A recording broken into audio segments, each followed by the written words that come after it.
የረተበ ልብስ ለብሶ የቆሸሸ ኩታ ደርቦ በመንገድ ላይ የምናየው የተበጣጠሰ ልብስ ስለለበሰ ብቻ ደግሞ ዱርዬ ነው ብለን ያሰብነው ምናልባት ዝናው ጌታው ዘንድ የሚታወቅ ዱዓው የሰማይ ደጃፎችን የሚያንቀጠቅጥ ሊሆን ይችላል።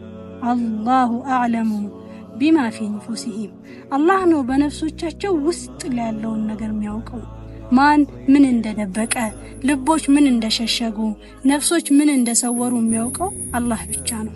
እውነት ነው አለባበሷ ውጫዊ ገጽታዋ ልክ አይደለም ይሆናል። ግን ደግሞ እኔ ናት ብዬ ባሰብኩት ትሆናለች ብዬ በጠረጠርኩት ነገር ላይ ብቻ ተመርኩዤ እህቴን ከደረጃዋ ዝቅ ላደርግ ክብሯን አሳንሼ እንድመለከት መብቱን ስልጣኑን ለኔ ሰጠኝ ማለት ወለቀድ ከረምና በኒ አደም የሰው ልጅን አላህ Subhanahu Wa Ta'ala አክብሮት አልቆት ሲያበቃ በተቅዋ ደረጃችን ቢሆን እንጂ ማንንም ከማንንም አይበልጥም፣ ማንንም ደግሞ ከማንንም አያንስም። በዚያ ሰውን በውጭ ገጽታ በማይገምት ሰውን በሰውነቱ በሚያከብርና ወንድምና እህቶቹን ደግሞ በጥበብ መጥራት ካልቻለ በማይፈርድ ሁሉ ላይ የአላህ ሰላም እዝነቱና በረከቱ ይስፈንበት።